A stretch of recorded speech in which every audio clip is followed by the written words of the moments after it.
ṣe ọlọ́run ọba. Ẹ̀yin ló ń dàkúkọ̀, ó máa ṣe ọlọ́run ọba. Ẹ̀yin ló ń dàkúkọ̀, ó máa ṣe ọlọ́run ọba. Ọ̀dọ́mọdé àtàlàgbà tá a lè pẹ́ wá wá. Wasiu Ayinde o.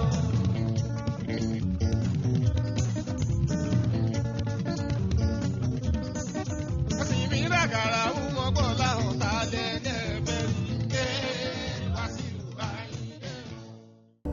Yes, we are heading to Agarawu, Lagos Island, Nigeria, where it all began. This is the story of undisputed king of Fuji music, King Wasiu Ayinde Marshal, Wam1, also known as K1 the Ultimate. In the heart of Lagos, where the city is bustling with energy and life is lived to the rhythm of drums and the melody of Yoruba songs, a legend was born. His name was Wasiu Ayinde Olasukanmi Omogbolahan Adewale Anifowoshi. But the world would come to know him as King Wasiu Ayinde Marshal, the king of Fuji music, popularly known as K1. Wasiu was born on March 3rd, 1957, in the bustling city of Lagos, Nigeria. He grew up in the densely populated area of Agarawu in the heart of Lagos Island, where music was more than just a pastime, it was a way of life. In the neighborhood where he lived, music was the soul of every event, be it weddings, naming ceremonies, or festivals. The sounds of drums, gongs, and the talking drum, a staple in Yoruba music, was always in the air. For young Wasiu, the sounds were not just noise, they were the beats to which his heart danced. From a young age, he was captivated by music. He would often sneak out of his home to watch local musicians perform at social gatherings. His father, who was a stern disciplinarian, did not approve of Wasiu's love for music. He wanted the son to focus on his education and become a successful professional, but Wasiu had other plans. The young boy's passion for music was undeniable, and he was determined to make a name for himself in the world of Fuji music. Fuji music at that time was a relatively new genre, evolving from the traditional were music played during Ramadan to wake Muslims up for their pre-dawn meal. It was a blend of percussion, vocals, and improvisation, and it spoke directly to the soul of the Yoruba people.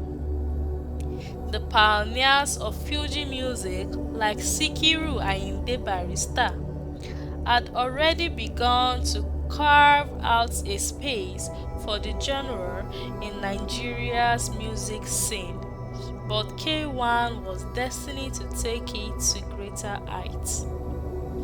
In the late 1970s, Wasiu began his musical journey in earnest. He joined the popular Fuji music brand, led by Sikiru Ayinde Barrister, who was one of the most respected figures in the genre. Under Barrister tutelage, Wasiu honed his skills, learning the intricacies of Fuji music, the timing, the rhythm, the ability to captivate an audience with both his voice and the powerful beat of the drums. However, Wasiu was not content to remain in the shadows. He had his own ideas about what Fuji music could be. He wanted to modernize it, infuse it with a new energy, and reach a broader audience. In 1984, Wasiu Ayinde Barrister, as he was called then, took a bold step and started his own band, the Talazo Fuji Band. This move marked the beginning of his rise to stardom. Wasiu's music was different from what people had heard before. He introduced a faster tempo, and his lyrics were more engaging, touching on social issues, love, and the everyday experiences of ordinary people. He also incorporated elements of other music genres like juju and afrobeats, creating a unique sound that resonated with both the young and old. His innovation didn't stop there. He was among the first to introduce the use of modern musical instruments like the keyboard, saxophone, and guitar into Fuji music, giving it a more contemporary feeling. His breakthrough came with the release of the album Talazo 84.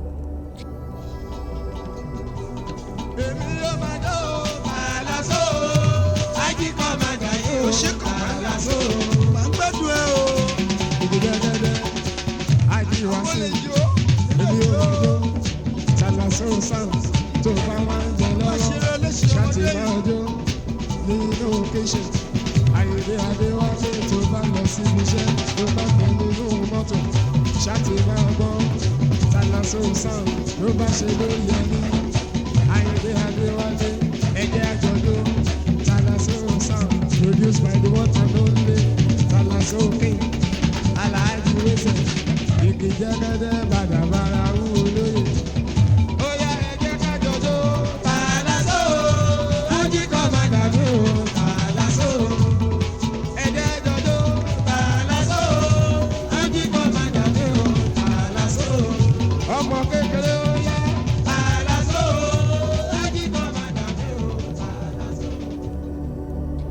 The album was a massive success and catapulted him to fame. His songs became anthems in Nigeria, playing on radio stations, at parties, and in homes across the country. People were drawn to his energetic performances and his ability to connect with his audience on a personal level. His music spoke to their struggles, their joys, and their hopes. As Wasiu's fame grew, so did his influence. He was no longer just a musician, he was a cultural icon. In recognition of his contribution to the Fuji genre, Wasiu was crowned the King of Fuji Music at NTA Ibadan in 1993, a title that solidified his position in one of the most important figures in Nigerian music.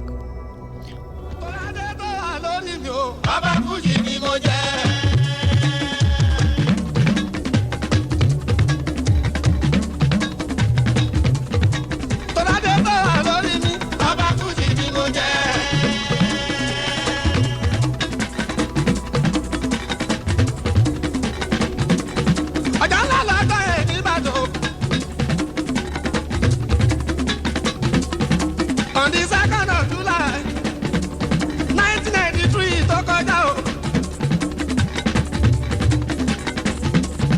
Ní first television station nílùú Áfíríkà o. NTA nìbàdàn o. Pẹ̀lú sọ̀rọ̀ pàwọn èèyàn o. Napa Western Zone.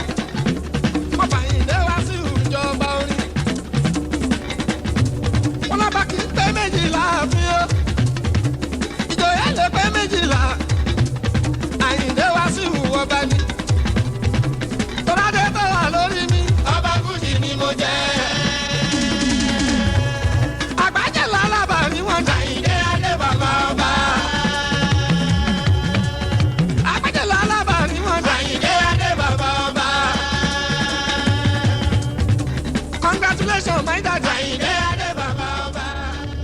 But Wasiu's ambition didn't stop at national recognition. He wanted to take Fuji music to the world. Throughout the 1990s and into the 2000s, King Wasiu Ayinde Marshal, also known as K1 the Ultimate, toured extensively, bringing Fuji music to audiences in Europe, the United States, and beyond. Europe Tour 1986, USA Tour 1990, Lagos Europees 1 and 2 1991 to 1992, Europe Berlin Tour 1995 and 1997 respectively, and lastly USA and Canada Tour of 1998 and 2000, and he has not stopped annual tour since then.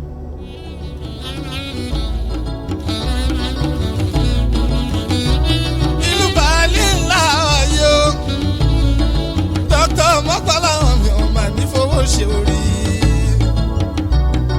ẹ̀kú oríire gbogbo ní Fuji pátápátá olúwayé Fuji ló ń kíyìn o olúwayé Fuji ló ń kíyìn o bàálì làwọn ìtàgbé ń yó. Àǹdáwà ṣùkúrà tù àǹbàlì ọmọdé tún yí. Fuji mi Ayinde Adéwálé agbóko Fuji ká Wasiu mi o bàálì làwọn àtàtúngbé ń jó. He released numerous albums, each one more successful than the last, and continued to innovate within the Fuji genre, keeping it relevant in a rapidly changing musical landscape. He collaborated with artists from different genres, blending Fuji with hip-hop, reggae, and other styles. Further broadening its appeal, he collaborated with likes of Olamide Bado, Nice, Tenny, among others. Oh, yeah. Take your time, begin the dance. Take your band, begin the wine. Money don't enter account. Take your time, begin the smile. Okwe boya akalolu akwe baba. Ooh, make you start begin the move. Forget your sorrow, yeah. Everything go come, I'm gonna come by turn. Everything go there, I'm gonna come by turn. I just want you to know everything go better. I just want you to know everything go dey better.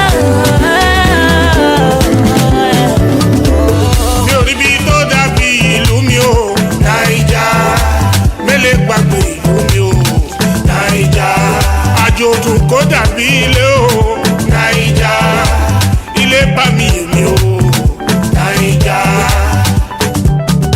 It's Maestro on the beat, baby.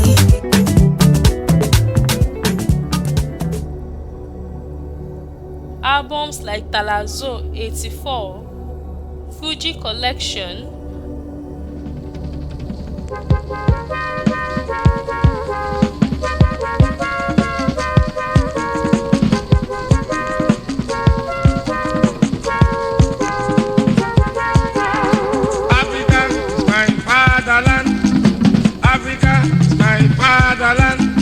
Nigeria is my country, oh.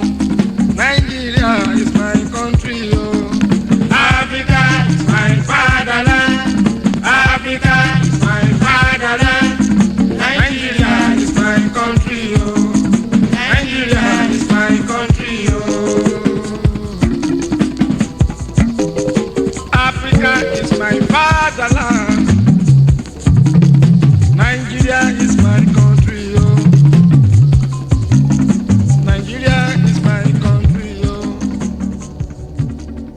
American tips.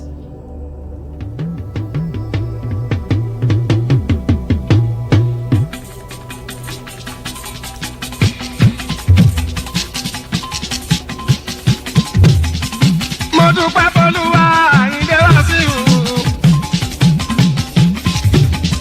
Fúnni tó ṣe fún mi ọmọ tó gbà láwọn.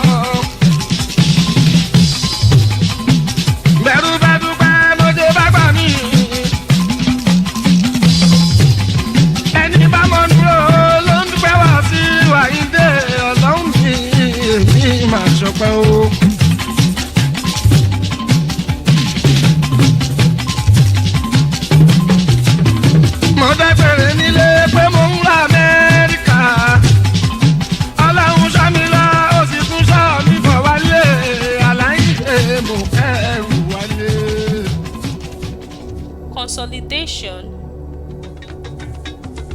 ọ̀rọ̀ wa ní nàìjíríà o bójú rí bẹ́nu ò bá sọ bójú rí bẹ́nu ò bá sọ kò máa dá o.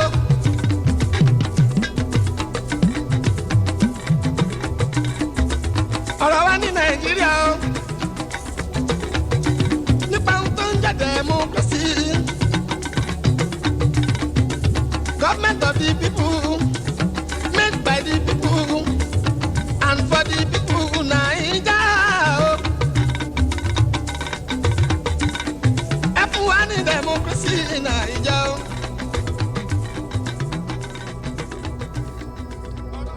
The ultimate. naija dé tún dé o. torí ọ̀rọ̀ tó bá ń bójú ó ní láti bá mú dandan ní kẹ́nu ó lè sọ. alára tó bá bójú tó bá mórí dandan kẹ́nu ó lè sọ. ní 28 of October tó kọjá lọ lẹ́nìkan nílé ayé máa ń parẹ́ o. kálukú ló ń sá sálà kiri. ayé ò ní parẹ́ lásìkò yìí o kí gbogbo wa dòwò ọlọ́wọ́n bá mú o. kápẹ́ lọ́hùn mú mọ̀ìmọ̀ì ẹni ọlọ́run bá ń ṣọ́ lọ́mọ ẹ̀dá ń ṣọ́ Àyìndé àjíwá sí o. aláyé ò lè parẹ́ lásìkò yìí o ọmọ ọmọ mi á lólé ayé fò Àyìndé ọmọ bọ̀ láwọn mi o. àjíwá sí Àyìndé. Sounds of music. mo ní ẹ máa yọnu sí mi ọkùnrin ẹ yọnu sí mi obìnrin ẹ yọnu sí mi gbogbo ẹni bá yọnu sí mi ó ṣọ́jú ìyọnu ọlọ́run ọba ìyọnu ọlọ́run ọba ìyọnu ọlọ́run ọba ìyọnu ọlọ́run ọba ìyọnu ọlọ́run ọba òun lẹ́lẹ́ máa rí àánú mo rí gbà adé orí ọ̀gbìn àánú mo rí gbà adé orí ọ̀gbìn èmi jáyé orí mi adé orí ọ̀gbìn. An host of over 100 albums and still counting. Apart from regular albums, there are live play that has stood test of time, such as Siliki, Dodo Ikire, Sabaka Night.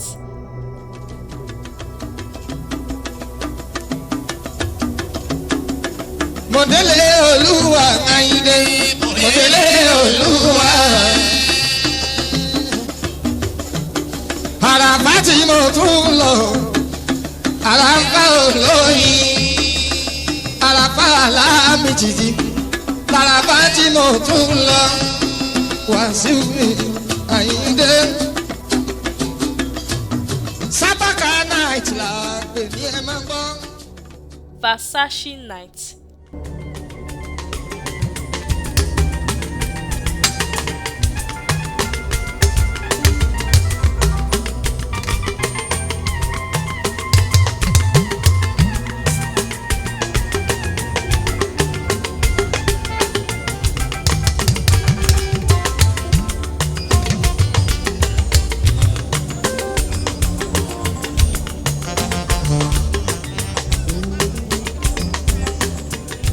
bèbí mi ṣe ọkọ lọ́wọ́ o yẹ kájọ máa ń lọ́kì o.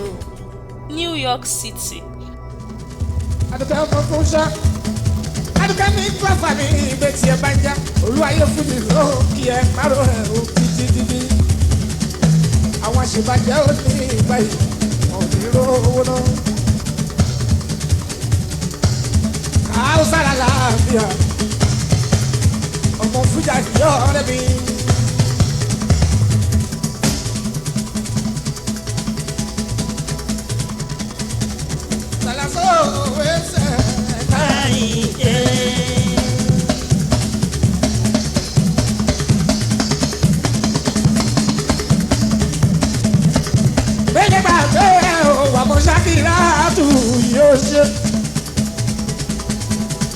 Shakira, ọmọ bàdé yẹn mímì ògbọ́n mi bí sọ́la. àbúrò ẹnu jẹ́ tìbí èjì rẹ o. àbúrò má bẹ́ẹ̀ ni mi. Yopi Night. ẹ kú tọ́jú wa ní ìjẹta gbogbo yín ẹ̀dẹ̀ lajú yín lẹ̀ ẹ̀fẹ́ jẹ́ kó ṣe mí léṣe tààlà tó wé sẹ́yìn o a ò gbọ́dọ̀ rí irú ẹ̀ mọ́.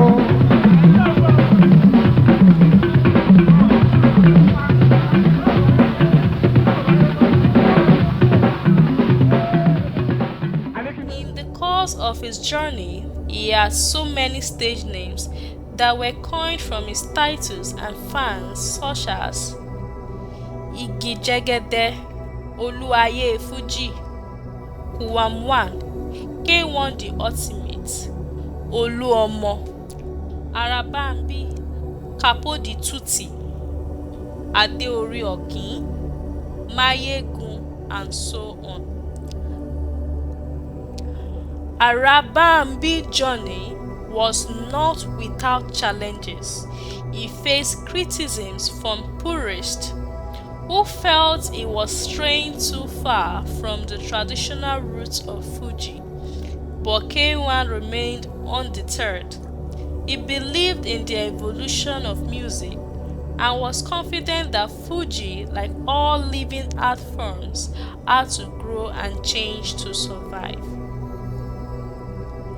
If there is one thing that assisted K1 to stardom, apart from his voice and style of music, he has a loyal fan base and is regular socialite that follows him everywhere he goes. He has fan bases around the world and some socialites that you see around him. Some of these socialites are old-timers and new ones.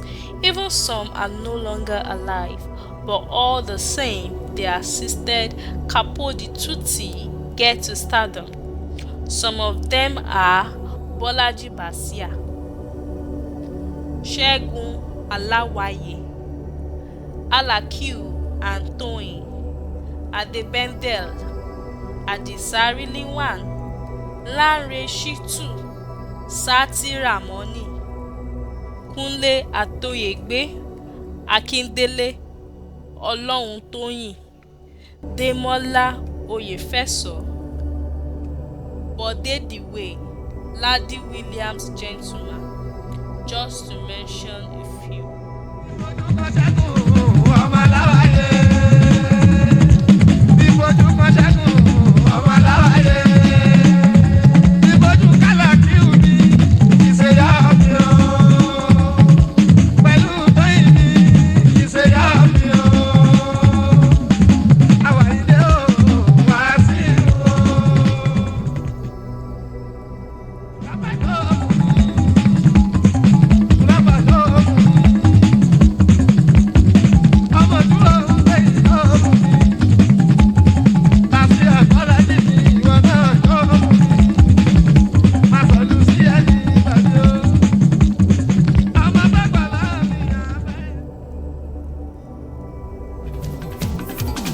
Túndé tún lápá ẹjọ́, Túndé tún lápá ẹjọ́. Túndé tún lápá ẹjọ́, Túndé tún lápá ẹjọ́. Wálé Spinero ẹjọ́, Wálé Spinero ẹjọ́. Bọ́lájí Básíà ẹjọ́, Bọ́lájí Básíà ẹjọ́. Àjàní Básíà Básíà, Àjàní Básíà Básíà. Dọ̀tún ló fi tó ẹjọ́, Dọ̀tún ló fi tó ẹjọ́. Èkó kaṣọ bí ẹjọ́, Èkó kaṣọ bí ẹjọ́. Ṣẹ́gun Aláwáyé kí wọ́n náà dígì, kí wọ́n náà dígì. Ṣẹ́gun Aláwáyé kí wọ́n náà dígì, kí wọ́n náà dígì.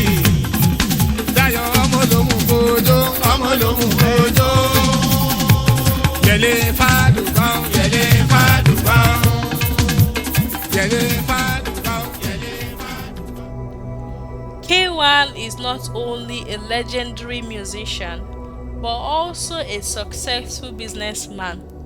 Over the years, he has diversified his interests beyond music, investing in various ventures that have contributed to his wealth and influence. Here are some of the key businesses associated with him. Bàbá òṣè.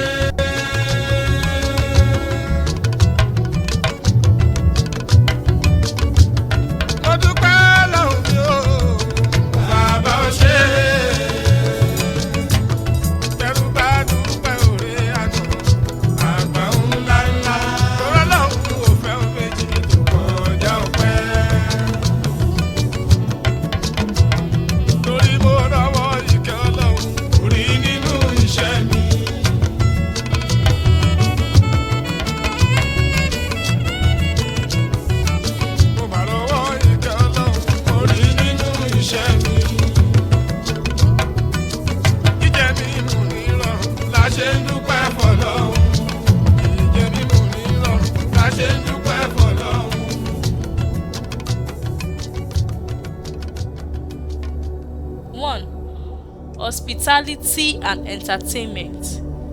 He owns a high-end hotel in Ogun State called Mayegun Royal Resort, named after his prestigious chieftaincy title. 2. Music production and record label. As a pioneer of modern Fuji music, King Wasiu Ayinde Marshal has established a music production company and record label. His label, K1 Music, and Fuji Repete, that manages the production and distribution of his music and has been instrumental in promoting other Fuji artists. 3. Agriculture. K1 The Ultimate has also invested in agriculture, a sector he believes is vital for Nigeria's economy. He owns large tracts of farmland where he engages in the cultivation of crops and livestock farming. His agricultural ventures are diverse, including cash crops, poultry, ranch and fish farming. Other businesses are in real estate, transportation, media and broadcasting, automotive business, among others. K1 has received numerous awards throughout his illustrious career, recognizing his contribution to music, culture, and entertainment. His ability to innovate and elevate Fuji music has earned him accolades both in Nigeria and internationally. Here are some of the notable awards he has won. 1. City People Music Award for Lifetime Achievement, multiple years. 2. African Music Award, Afrima, Best Fuji Musician, year 2015. 3. Best Fuji Musician of the Year by Nigeria Music Award, NMA, multiple years. 4. Nigerian Entertainment Award for Indigenous Artist of the Year, year 2010. 5. International Acclaim Awards, multiple years. 6. Special Recognition Award at the Edis, year 2014. 7. Member of the Order of the Niger, MON, year 2022 by Federal Government of Nigeria. Apart from these awards, he also has been bestowed with traditional titles such as Olori Omoba Akile Ijebu, awarded in September 2023 by Oba Sikiru Adetono, the Awujale of Ijebu land. This title is one of the most prestigious titles in Ijebu land. The Olori Omoba Akile Ijebu land is considered the head of all the princes in Ijebu land. This award is so prestigious that it was last held by Otunba Balogun Shubomi. 2. Mayegun of Yoruba land, awarded on January 13, 2020 by the late Oba Lamidi Adeyemi III, the Alaafin of Oyo. As the first person ever to be awarded this title, Marshal's role is to promote and preserve Yoruba heritage and act as a culture ambassador. Others are Oluomo of Lagos in 1999 by the late Oba Adeyinka Oyekan, the Oba of Lagos. Number 4, Ekerin Amuludun of Ibadan land in 1986. And number 5, Badabarawu of Ogijo in 1985. King Wasiu Ayinde Marshal has a large and diverse family. He is known to have multiple wives and a significant number of children. Among his wives are Emmanuela Aderopo, Titi Marshal, Yewande Ayinde, Kausara, among others. He is blessed with a large family consisting of numerous children. Here are some of his well-known children. Ọmọ mi àjọbí mi Fárúkù, ọmọ mi Àlàó mi Gbádébọ̀,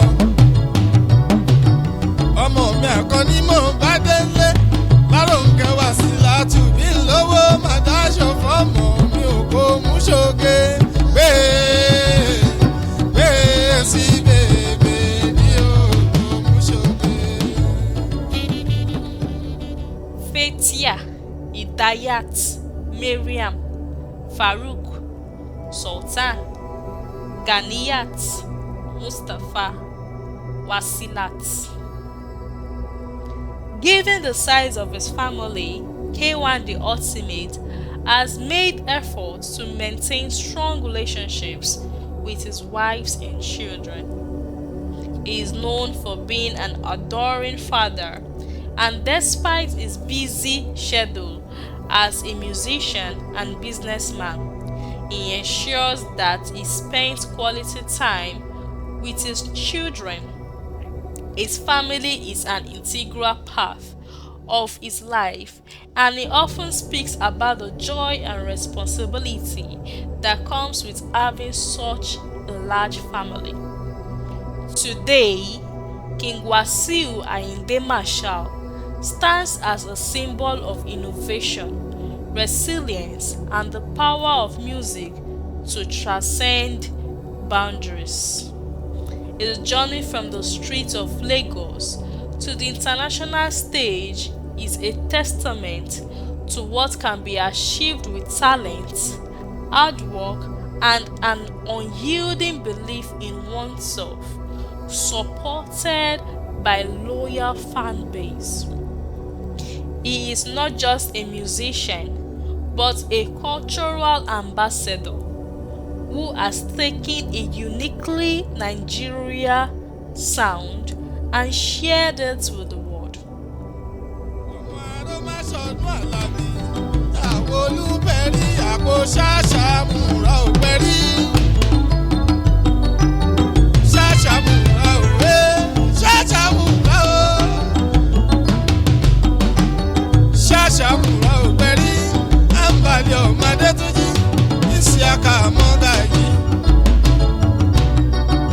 Yọ̀mí ọmọ ẹlẹ́rìí mọ́sá ò gbọ́ bí mo ṣe ń wí. Àkóṣe àṣàmùrà ò pẹ́ rí. Gbogbo ẹ̀yin náwó náwó. Ẹ ò máa ní iná kọ̀ọ̀kan. Kẹ́ tó tún pa mí sí o. Ẹ ò wà ní ìpawó ẹjọ́. Ẹ ò wà ní ìpawó ọ̀rọ̀. Ṣàṣàmùrà. Àkóṣe àṣàmùrà ò pẹ́ rí. Ẹ bá mi pa màṣẹ o. Àṣẹ ẹ bá mi pa màṣẹ o. Gbogbo náwó náwó. Àṣẹ ẹ bá mi pa màṣẹ o. Gbogbo náwó náwó. Ẹ bá mi pa màṣẹ o. Náwó náwó. Ẹ bá mi pa màṣẹ o. Àṣírí wa ò ní tú. Ẹ bá mi pa màṣẹ o. Ikú ọmọdé. Àríwá kété. Ikú aboyún. Kò ní yá lọ́dọ̀ wa o. Ẹ bá mi pa màṣẹ o. Ẹ bá mi pa màṣẹ o.